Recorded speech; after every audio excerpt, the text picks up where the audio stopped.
to stabilize into your new balanced future. And one of the things you really want to try to be conscious of is how you spend this interim time before you get to this future balance. And it's really about thinking about what your future is going to be like. You can't figure it out today, and nobody can. We all have these questions around here about, what's consumer behavior going to be like in the future? What is liquidity going to be like? We don't know, but right now we can start monitoring how we need to adapt our businesses. And the best way to do it is add adaptations you're going to need or want in the future. So that's the yellow area I've framed on here. It's plan for your future with what you implement now, and then try to do it with these stakeholders in mind. It helps, I think, to break it down when you think about your business, break it into these 4 categories: a strategy for your customers, your employees, your suppliers and partners, and then think about your capital sources, but that's not the biggest priority today. Today, we want to focus a lot on customers because that's probably very much top of mind for you, but we'll also talk about how these tools can be used with employees, suppliers, and partners, et cetera. So I think at this point, why don't we transition it over? I think we're going to do it alphabetically today. Is that right? So we will go to Dana, if you want to take it from here. Well, thank you, Gary. I appreciate that. I'm going to be sharing my screen as well for everybody on the call. And I'm going to take myself off because I'm very animated and I want you to focus more on the screen and not me.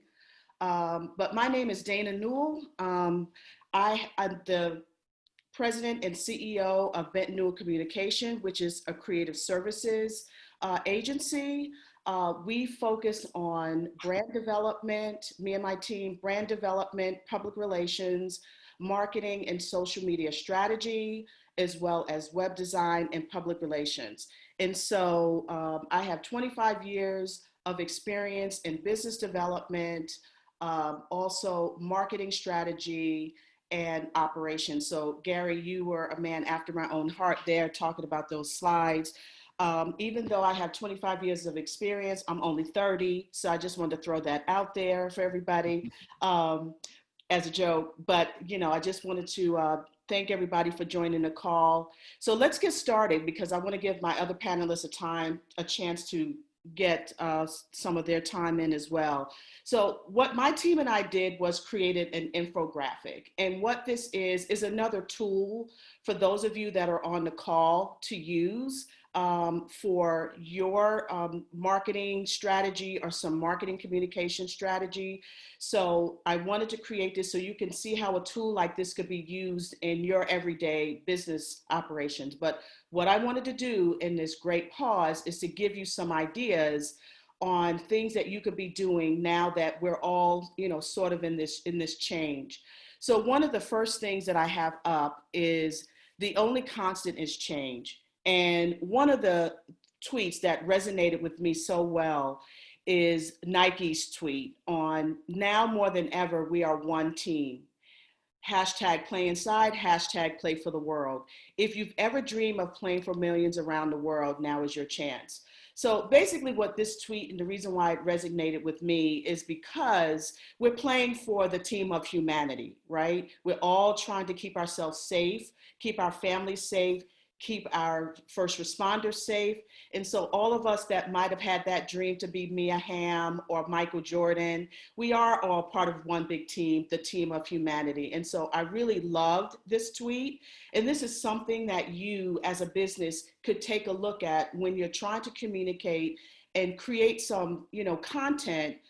You can come up with something very creative like this, so that others will know that you're still trying to have some kind of communication with them, but not so much hard selling at this point, because at this point, I think audiences are looking to see, what we're doing as far as how we're communicating in the COVID world.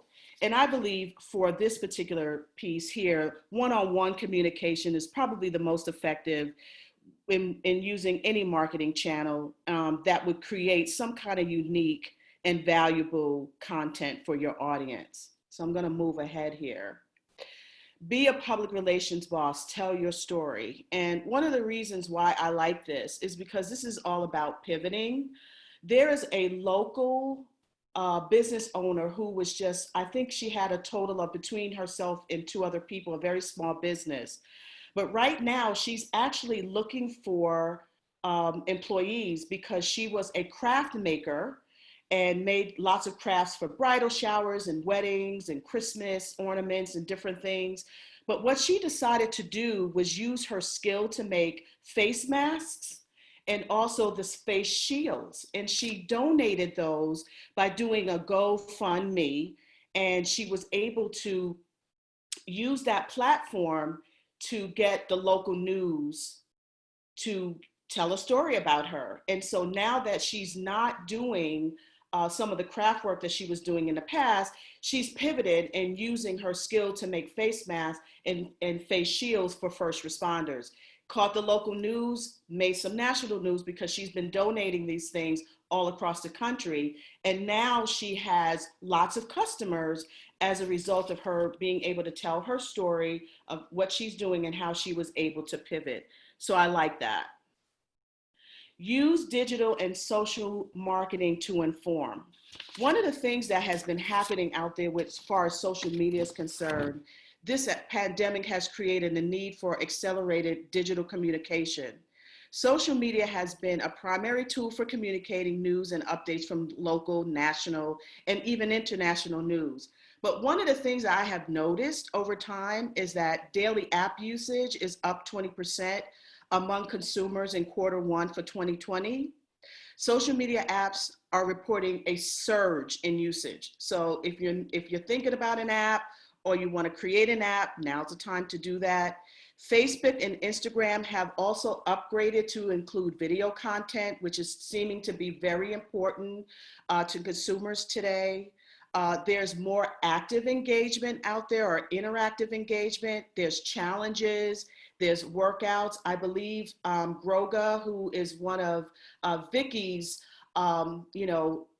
person that, somebody that she knows, has been able to take her entire business online. And I'm not sure if she's on the line now, but she's been able to do a whole virtual workout as far as yoga is concerned. And it's been pretty impressive of how she's been able to do that. Also, the other thing that you could do is use live features for webinars, but also there's been a spike in LinkedIn job searches because, as we know, when a pandemic hits like this, people are also looking for new jobs. And so LinkedIn has also seen a surge. So if you're not using digital and social media marketing to inform or to engage with your potential clients or customers, now is the time to kind of get involved with that. Hopefully, we will not see a pandemic of this kind of magnitude for a while. But what you need to do is adapt.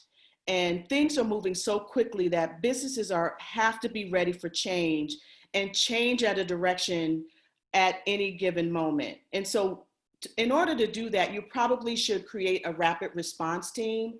It should be cross-functional, make fast and agile decisions so that when something like this happens again, if it's Ebola, if it's a recession, if it's some kind of natural disaster, we had 9/11, there are so many things that has happened over the course of time that you should put together some kind of a rapid response team that will help you be able to pivot and look at everything from your financial viability to HR to marketing and all these different things that will help you in a time of uncertainty to make some really great decisions. If you're a small business and it's only one or two or three of you, utilize with your small business association in your area for free opportunities for marketing, finance, counseling.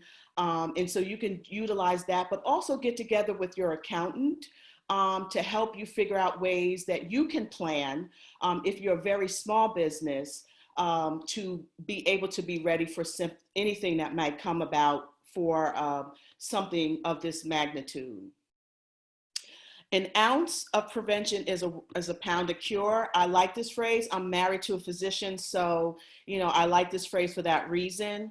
But now is the time for your business, to look at your business objectives, Take a look at your customer, your buyer, your client, your patient, your investor persona, and see what's going on that you can make some changes to.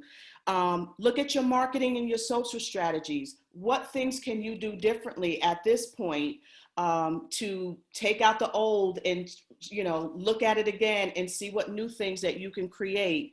What you need to be doing at this point is planning ahead, because this will end. Right now, it doesn't seem so, but it will end at some point. We don't know when, but you want to be on the ahead of the curve instead of behind the curve.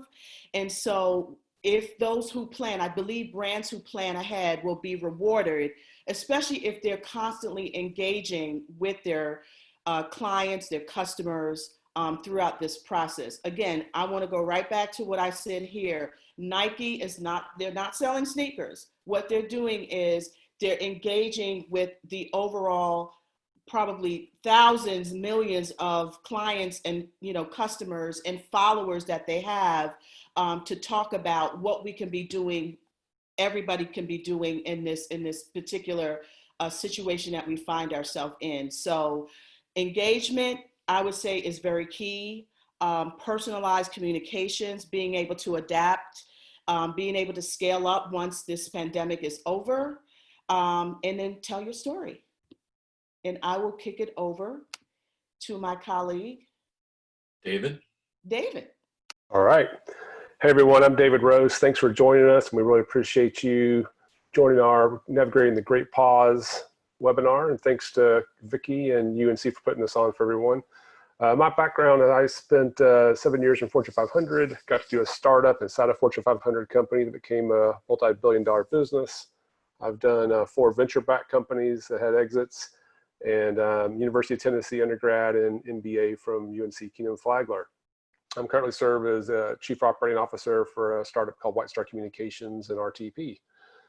Most of my experience is in B2B, so that I wanted to kind of share with you. That's my tilt. So it's not necessarily direct to consumer, but more B2B. And I would say one of the things that I've learned be very valuable over the last several weeks or months is, gosh, it's really great to have a peer network. So everyone has questions they've never had before, situations they've never had before, challenges they've never had before. And I found it really helpful and reassuring to be able to reach out to 10 or 15 people I know personally and ask them really detailed or very specific questions and get great feedback, and also a sense that you're not in this alone. So I'd say one thing, if you haven't done it, I would make an effort to build a peer network. It's not too late. Do it today. Build a peer network of people you can talk to and share information with and share experiences and best practices. So that's one thing that's important. You know, aside from like creating a survival plan, like how are we going to get through this cash wise, I think it's really important. I think it's kind of our theme that Gary brought up, is the customers are really, really important. So I think understanding your customer mix and your revenue mix is really important. I have a couple of friends that are with some fairly large e-commerce providers. And so everyone thinks, gosh, business is terrible. But what they're telling me is, you know, that their customers who are in home athletic equipment are doing really great right now. But their customers who are in travel or events are doing, you know, pretty poorly. So I think it's really important to understand your customer mix, understand your revenue mix, and also that can help you guide your business for looking forward, how you can optimize and support your customers even better. I think it's also important to understand, again, in B2B, kind of conceptually, it's really important to kind of get in your customers' heads and understand what their needs are and where their perspectives are in this. And I also think that it's important to understand that in times of growth and expansion, executives or your buyers at your customers are typically rewarded for being innovative. Now that the world's changed a little bit, so in a bull market, innovation is rewarded for your big customers internally. In a bear market, they're gonna be rewarded for consolidating contracts and reducing costs. So to understand that's really important. Get inside of your head, your customers, and understand they're going to try and reduce costs and consolidate vendors. How can you help them do that? So again, trying to understand where they're coming from, I think, is super important. And I think another thing to start thinking about is, are there adjacent market opportunities perhaps you haven't thought about before? Maybe an opportunity in the Great Pause. There was a story that ran on Good Morning America for a startup here in Raleigh yesterday. It was pretty great. A company called Spiffy. and they do fleet management. So they go out and for rental car services, they'll go out and wash their cars and change the oil and that kind of stuff. Well, their business dropped 90% essentially overnight. And what they did, they started talking to their customers and realized that their customers were looking for ways to disinfect not only their cars, but also their offices. So Spiffy was able to move pretty quickly. Their same supplier that supplies them with cleaning supplies, they found also had a sister company that provided disinfectants. And so they were able to take that disinfectant solution, automatically pivot into disinfectant services for not only auto fleets, but also cars. They've been able to hire back 100 of the employees that are furloughed already. So again, just a slight change in the business, an adjacent market, a slight change can present some really great opportunities.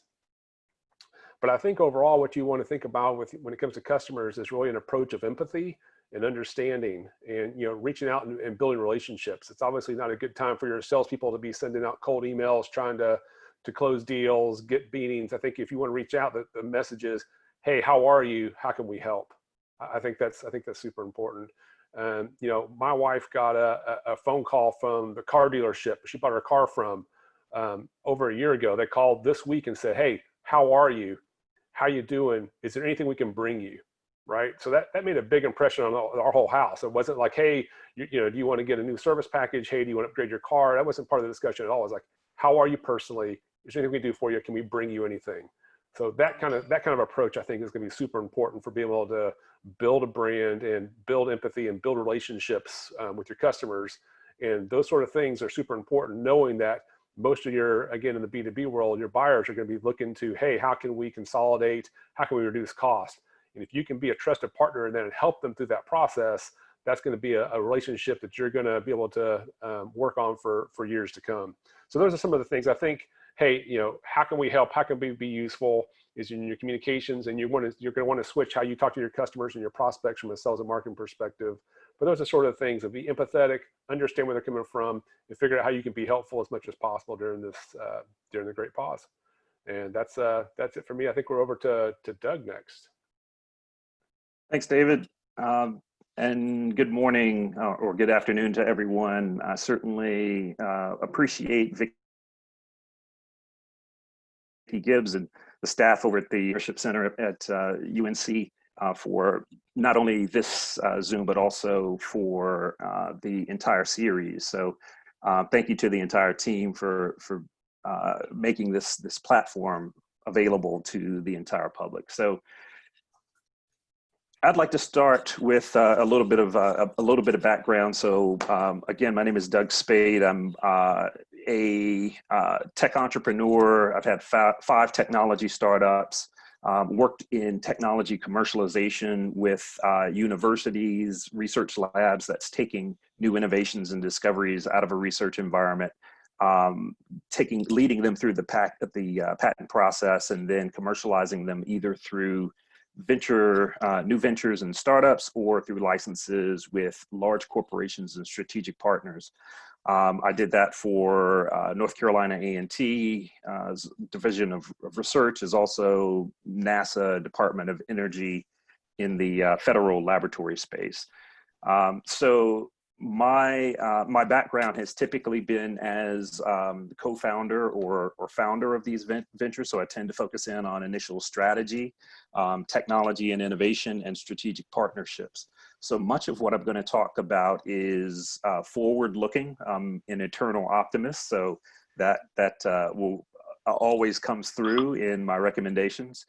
And first, I'd like to offer that now is a perfect time to really pull out a lean business model canvas and reevaluate your current business. For those that don't know about the lean business model canvas, it's 9 categories that describe your business and your business model. And your customer needs all in one page, right? So it's a one-page business plan, if you will. Please do avail yourself of that if you have a copy. Pull one out and diagram your entire business from start to finish, and do that during this period. What that will enable you to do is see all of the categories, including your customer segments, your the channels that you use in order to reach customers. It'll help you evaluate your unique value proposition, your revenue streams, and the impact on your customers in that regard. So I would highly advise you to reevaluate your business model canvas as soon as possible. The second thing that I recommend is actually taken from a fellow colleague, Keenan Flagler graduate, Dr. Keith Pegues. He's the author of a book called What It Takes to Win with Customers. And his specialty is something called differential value proposition. What's important about this is it is externally facing analysis on how you help your customers make more money. And that's very important. It's a different way of looking at it. Obviously, in situations and environments like we have today, bear markets, as David mentioned, we tend to look internally and think about how we can keep our own ventures alive and how we can continue to support our own employees and so forth. Well, this is a different way of looking at it. It's taking a look at your customers and saying, how can I enhance my customers' business in a way that makes them be able to drive more revenue? And in that process, it's really taking a look at 4 things. It's knowing exactly how your customers make money. It's also understanding how you'll help your customers to make more money in the future. And it's being able to measure and track how much money the customers make by doing business with you over time. And then, of course, being able to take a look and see how much, measure and track how much money your customers make doing business with you versus your competitors. So it's a really in-depth way of taking a look at what differentiates our value proposition in the marketplace versus our competitors and versus other options that our customers may have. The third thing I'd like to talk about is strategic partnerships. In times like this, there's an opportunity for growth that once on the other side of the current scenario, there's an opportunity for growth. But as David mentioned, a lot of that growth is going to take place in the form of consolidation and acquisition. As an example, I have a close colleague, and also I'm going through the same scenario with a handful of closely held family-owned companies that are in hyper-competitive spaces, all retail-oriented operations that are B2C. And in that space, they're going to be companies that are obviously struggling alongside of us. And what we've done is take a different look at the local competition to see, is there an opportunity for us to joint venture or partner with other companies in our space? Or is there an opportunity over time when things recover to acquire some of those companies and join forces with them in a way that allows us to generate more value in the future? So in closing, those 3 things I'd love you to keep in mind. Evaluating your own lean business model canvas, being able to pull that out and go through that exercise of taking a look at your entire company. Also evaluating your differential value proposition, how you help your customers to make money, and then looking at opportunities for strategic partnerships as a way to build more critical mass, maybe even achieve some economies of scale as a way to position yourself for growth on the other side. Thank you, Doug. So we're going to get started now with the questions and the panel discussion. Thank you for everyone who submitted questions in advance. I was just attempting to take notes to incorporate that with the other questions being submitted online. So please submit there through chat. I'm going to jump around a little bit, kind of going off script, because there was one point that Doug made that I want to flag. We're going to hit it as a question later. He just talked about partnerships. there's a recurring theme I see often as the one best solution for lots of companies that are feeling under-resourced, and that's collaboration and partnering with people that have similar problems. So we'll come back to that. I think that's a really important theme I just wanted to tag. We're going to do some quick rounds of short questions. So I think all the panelists can take their speakers off mute. One I had originally, I was going to do as a quick lightning round, one answer, but we had several questions come in that were related. So I'm going to structure this. So the audience is asking, what's the one habit or process or method you had in the past that you're not going to use anymore, and you're going to transition into something new? And let's try to keep that. That can get a little crazy of an answer to go into a lot of topics, but let's just try to hit sort of the broad topic and the short answer with it. Well, I know for me, I'm always been an in-person person. And if I want to talk to you about anything, especially if it's important, I want to do it face to face. And this experience has proven to me that those aren't necessary criteria to have an important discussion or be productive. You can do it remotely. So that's a habit or something I've learned that was unexpected. That's great. Doug or Dana? Well, I think for me, same with David, I wasn't sure how, participating in Zoom meetings were going to work. And now that we've done this several times, it's been enlightening. And, I was on another Zoom call, just previously a couple of days ago on, optimizing social media strategies. And it was about the same amount of folks on that call. And it's just amazing how many people you can bring together all at one place. So this is something that I would definitely be incorporating into my new business model. You want to add anything, Doug? Yeah, I would say the new practice is more intentionality, and and also incorporating time audits much more effectively. So during the course of this period, I've learned exactly how much time I've wasted in commuting, for instance, and other aspects of my daily life where there's a huge effect on efficiency and efficacy. So being much more intentional about structuring my day, my communications with folks, instead of getting bogged down in the busy cycle. That's great. Yeah, it's there's something that I refer to within sort of under agile entrepreneurship and agile methods. It's planning your days with intent, especially when you don't have a design structure that's going to tell you what to do. So you start each day intending to spend buckets of time on certain things that you want to make better and certain things that you want to make go away. It's quite that simple.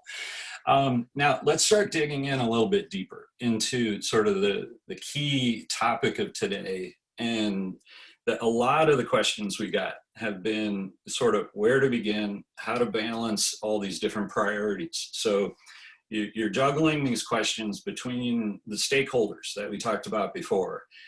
And let's say for today, we're deciding our customer focus is the first one. So we're not even going to talk about how to decide among the balance, but how can you use your time efficiently right now? Where do you begin to structure that strategy with your customers without neglecting the others, and make it a plan that you can keep building into long term?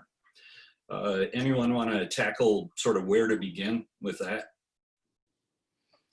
Well, I'll go first. I think for me as a marketer, as a strategist, one of the things that you can tackle first, and I think Doug and David mentioned this as well, is you don't have to now be customer facing anymore. You can actually do this kind of new business model where you're doing a Zoom call.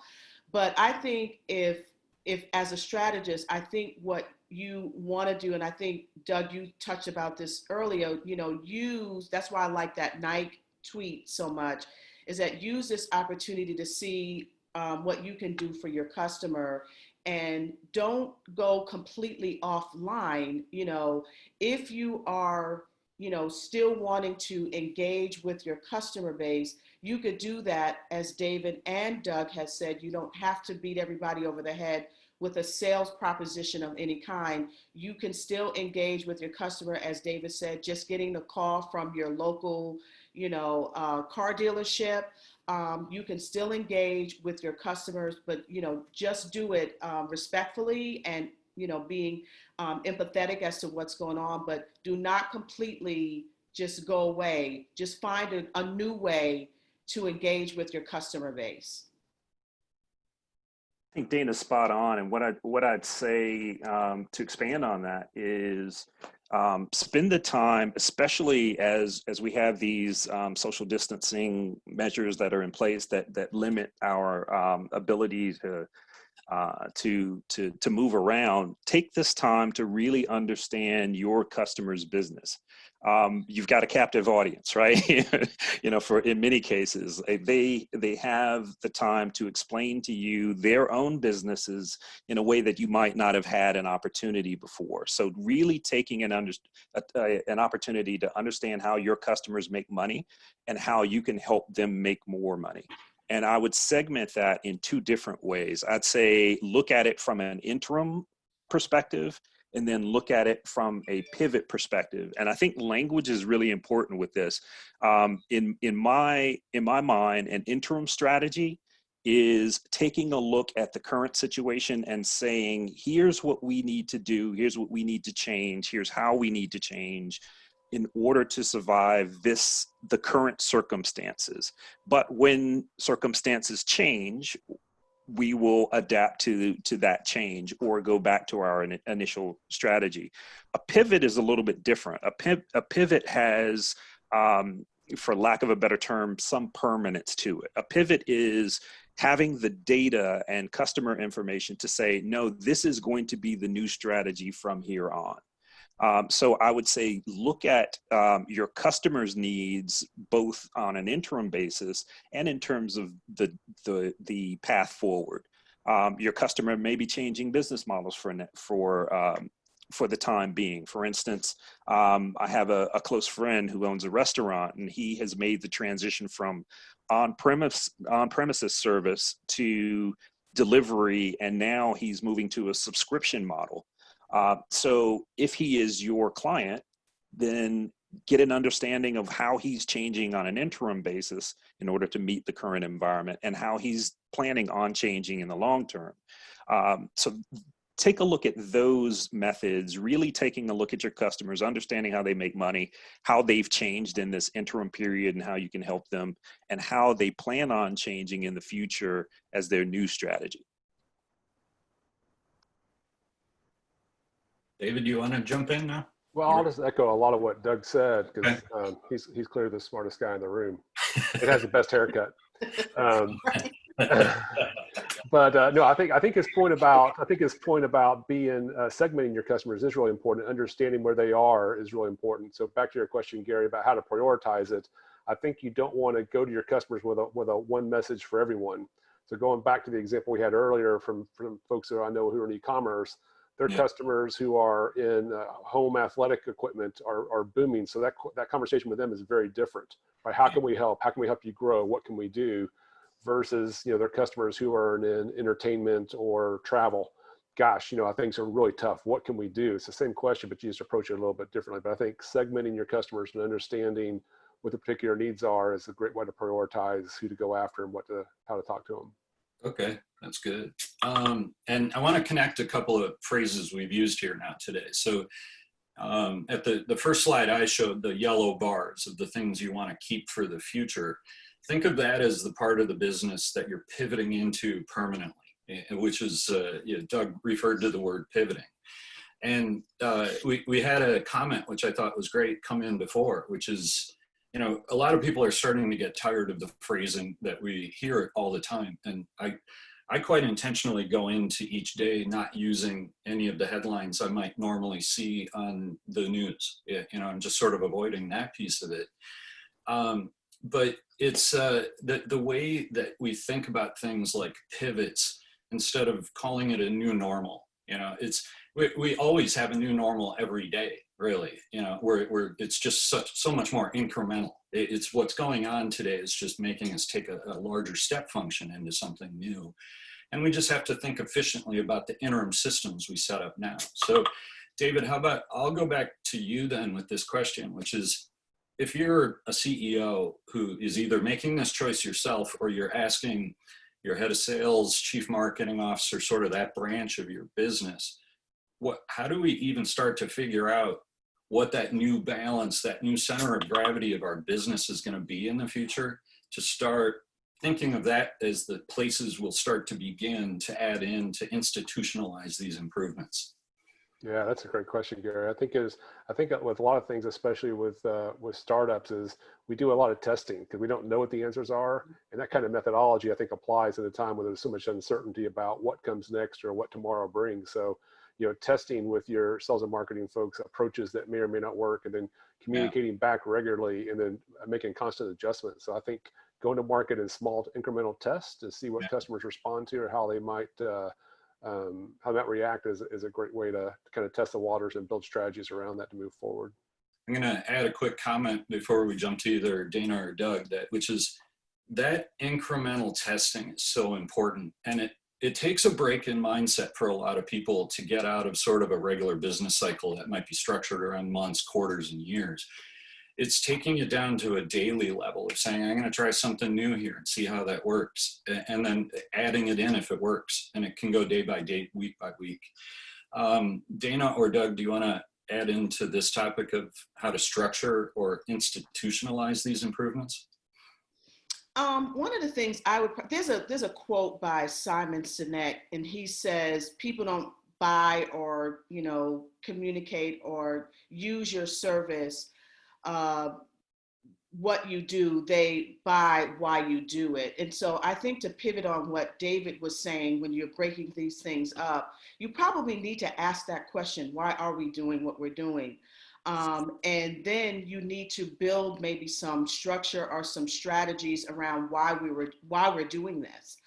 Especially if you're doing something new and different that you're going to be institutionalized, like you said, or putting into your new business model. You have to have that conversation with yourself about what is going to make someone want to buy what we do or the service that we provide. And so I think, to David's point, just, maybe looking ahead or looking first at, what is it that you do to make people want to do or follow or to buy what you're currently proposing. So that's my little tidbit there. That's great. Thank you, Dana. Doug, you want to add? Yeah, I think there's an opportunity to during this period to help your customers think through, as you think this through for your own companies, but help your customers think through what activities are adding value and what they should continue, as well as what's not adding value and what they should discontinue. The same is true for each of us as entrepreneurs and business owners, but helping talk them and helping them think through that process for themselves will help you get a sense of how your customer is going to grow in the future, and that will turn up new opportunities for you. So I would say just going into each day and each conversation with the perspective of what, if there's any outcome that I want from any conversation, it's what activities are adding value and what should continue, and what's not adding value and what should discontinue, what should we absolutely stop, in order to open up that dialogue of how your customers are going to grow in the future. Great. Thank you, Doug. That's also a good way to sort of set up what I think will be the last group of pretty in-depth questions we'll probably have time to dig into, which is, this is where I'm going to bring back that word collaborate and collaboration. And I'll give it a little bit more context. I didn't introduce myself at all at the beginning to explain my specialty, what I do, my role with the university. Again, my name is Gary Traynor. I live in Connecticut, just outside New York City. I graduated from UNC in '97 from the business school and the law school, and my wife graduated with her dental surgical residency there in '96. So we're closely tied to the Carolina world, and we love the people there. And one of the ways that we've been really focused lately on trying to figure out how to create the most leverage that can create these multiplier effects where people can help each other, it's around collaboration. And I've gone through probably 5 or 6 sort of strategic business plan reviews in the last 10 days, let's say, with different companies. And there's a pretty similar outcome, which is I'm struggling to do these things with my current resources because cash flow is down. Okay, so a lot of us have that problem. The business that my wife runs has been closed since March 16th. So we're approaching 2 full months of no revenues at all. But we can stay calm during this if we sort of think about how to be creative and help each other. And that's where the collaboration comes in. It's if you don't have all the money to do what you want, you find people that have similar problems and you start working together. This event has lots of people with similar problems. So if you could tell us maybe some creative ideas about how people can collaborate with others, whether it's internally and reallocating internal resources or branching out and finding other people, including if anyone is able to comment on the UNC Alumni Network, which I'll come back to later myself. Dana, you want to jump in first? As far as the collaboration, I think, some of what we're doing right now is a good way to collaborate with others. We have all these fine folks on the Zoom call, and I've been able through Vicky to, be a part of a bigger collective group as a result, and been collaborating with those that I've, just met through her through through this series. And so I think just constantly reaching out and being a part of any type of Zoom calls that are available to you, that you may pick up other skill sets, that you can reach out to whoever the moderator is and maybe do a collaboration with that person. I think I've reached out to Doug and to David. And I think Doug and I are going to have a one-on-one. Gary, you and I have been having one-on-ones. Right. And then we would be looking at everything overall in a bigger collective of how we can kind of network with each other to see how we can help, the greater audience out there besides this situation that we're doing with navigating the great pause. And so for me, it's been very, I've been loved the fact that Vicky has put me in this place where I've been able to, collaborate with various different people from all walks of life, outside of my, sphere of marketing, social media, and, creative services, and meeting others that are doing something completely different than what I'm doing, and learning something new as a result of that. And, that should be incorporated in anybody's, model that they're looking to do as far as reaching another whole broad audience that you might not have thought about before.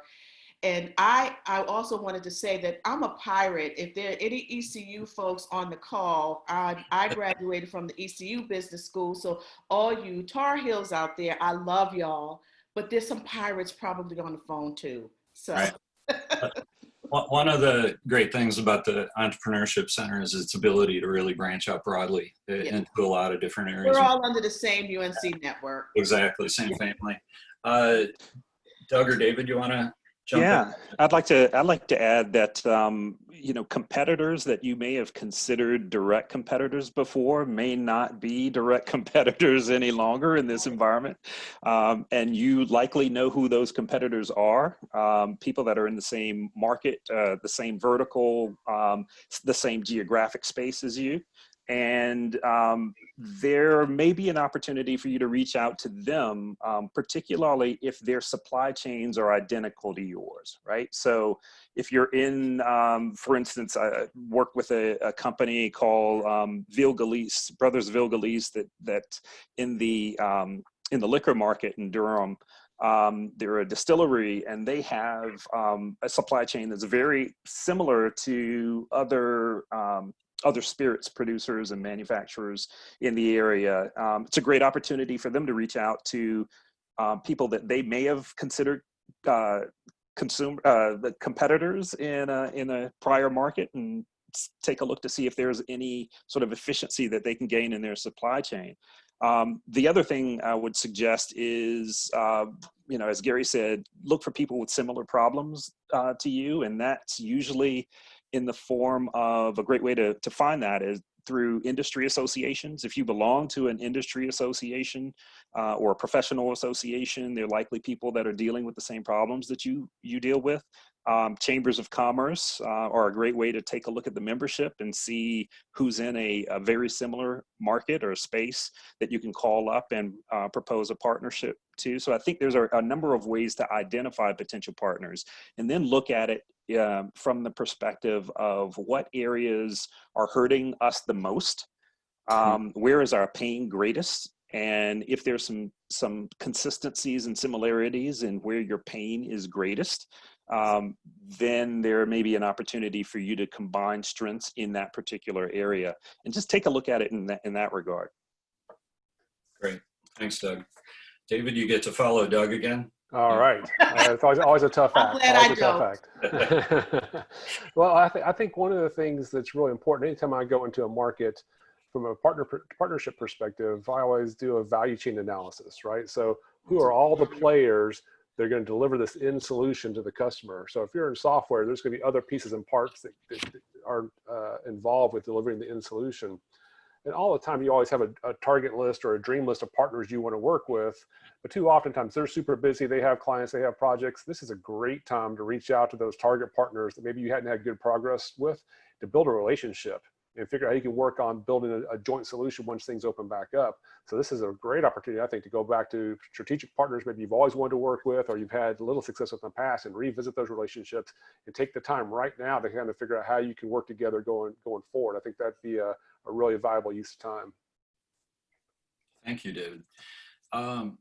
Here's what I'm going to suggest we do we have about 10 minutes remaining in our time here. So I'm going to tee up my own closing comments, but I'll then turn it to you. I'd like each of you to answer a couple of questions that I'll try to do myself, which is, one is a sort of lightning round question. What's been your favorite memory so far? It hasn't all been bad, right? A lot of us, that's one of the strange things about it. A lot of the experiences we feel day to day are overall a lot of good things, and we're sort of trying to reconcile some of that. But those are the things that when we think about them consciously, it helps us tag those as, elements to make permanent. I'll just share what I thought was a funny story in terms of, it's the story that made us laugh the hardest as a family together. And it was about 2 or 3 weeks into the schools being closed down. We were having dinner and we put my son's grandfather on the speakerphone. It's my wife's father. And my son was talking about how his tests were canceled, how he wasn't going to have to take the SAT, which was a good thing for him. And then his grandfather jumped in and said, "Oh, that reminds me of when my tests in med school got canceled for a war that was declared."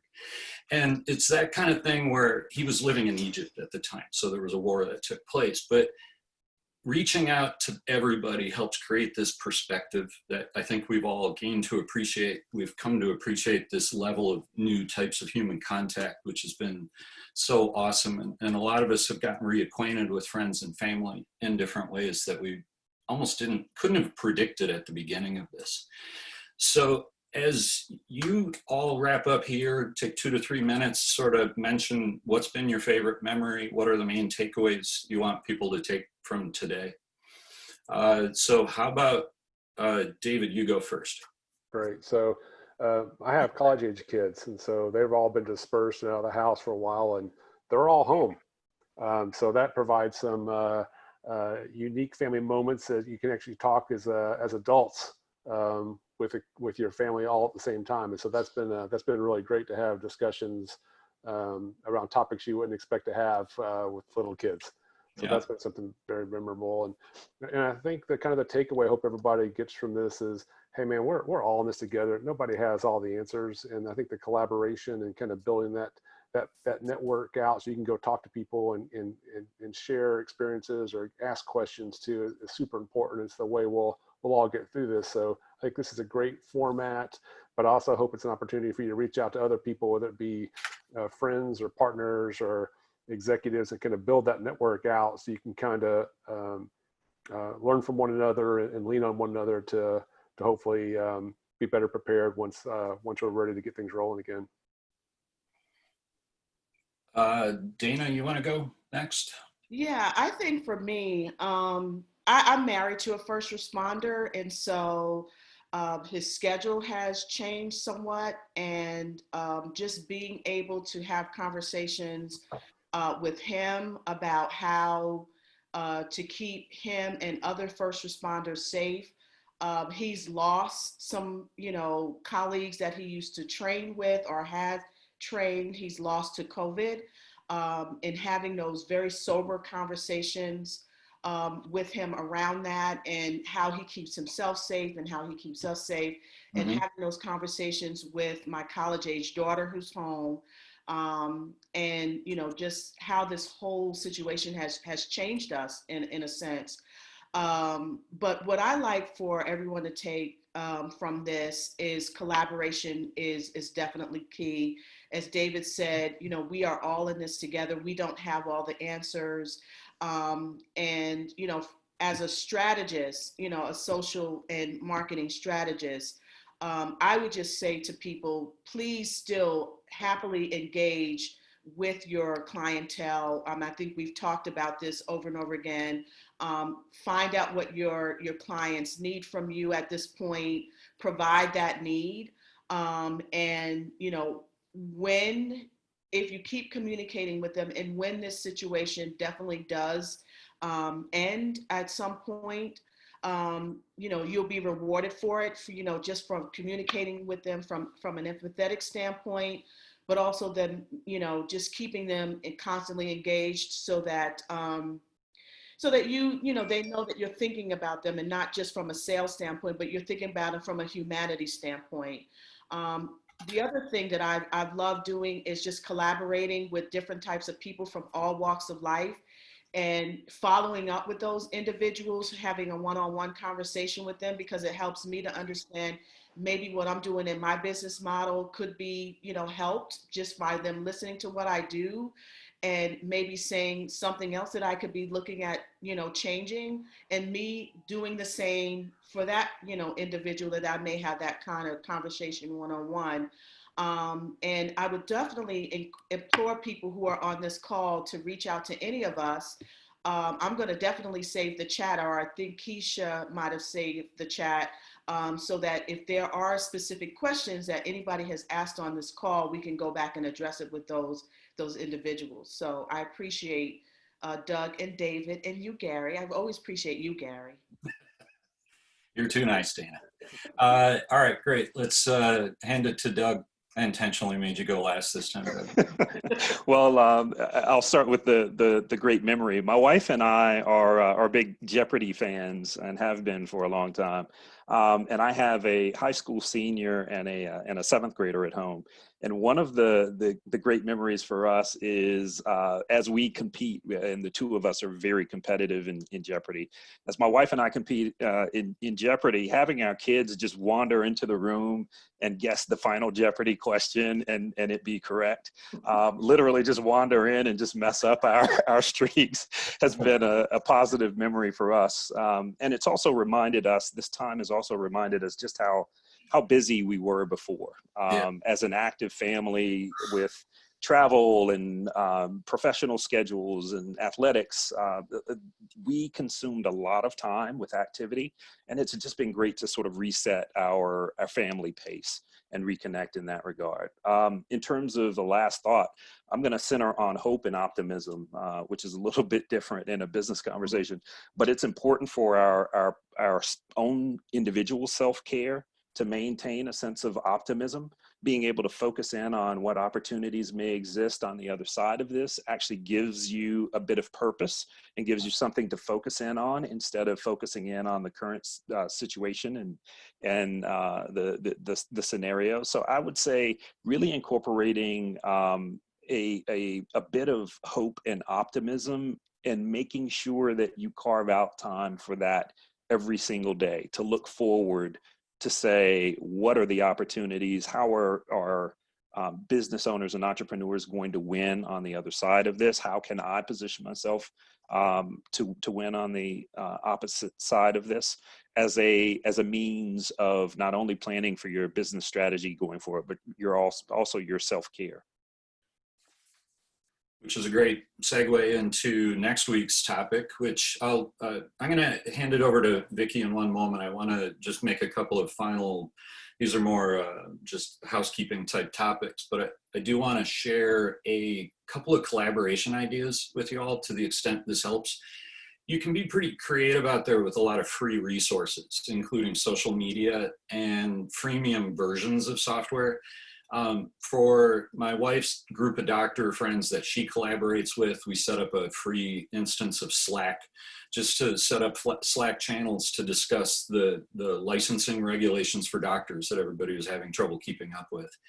In the next week or so, I'm setting up my own collaboration portal. It's just, I'm carving out my own practices and methods, and it's none of this is really what I consider proprietary. It's things I learned at UNC and through my experiences.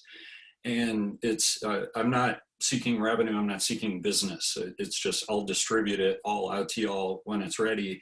I'll have sample template models there, and some other descriptions on how I recommend approaching some broad strategies. And I recommend others to think of things like that. You know, it could be create your own Instagram page that's just dedicated to a message you want to get out.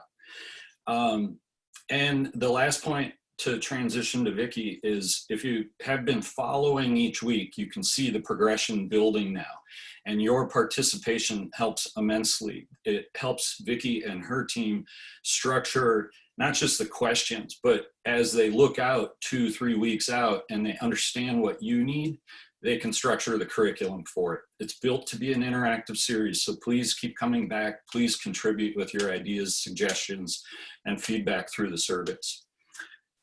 Vicki? Great. Well, thank you so much, Dana, Doug, David, and Gary, our moderator. I can't just thank you enough for taking your time and your talents and sharing them with us here today. This is a group of folks that some of them I've known 20 years and some are new friends, and they're all people that I am just very blessed to have you in my network. As far as final things that I want to leave y'all with is that, you know, some things that keep coming up, which is don't be shy, get engaged. I think for those of us who are naturally introverted like myself, you know, engaging in this way is very natural. And so sometimes that can be easier. For those that are extroverted and this isn't natural, start this way and soon we'll be in face-to-face again. But this is also an opportunity to engage with people who aren't in your town. And so that is an opportunity. And I think it's also important us to remember to help each other, but also to ask for help. Sometimes I think, you know, one of the best assets as an entrepreneur that we have is humility. And when we don't know something, to ask. So just remember that as you go through this time. We do have future events coming up.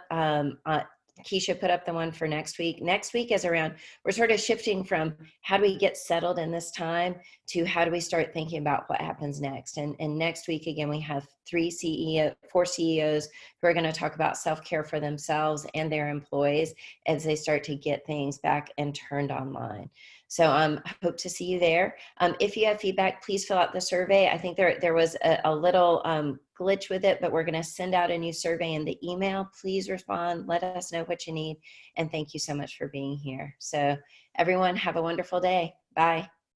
Bye, guys. Thank you. Stay well, everyone.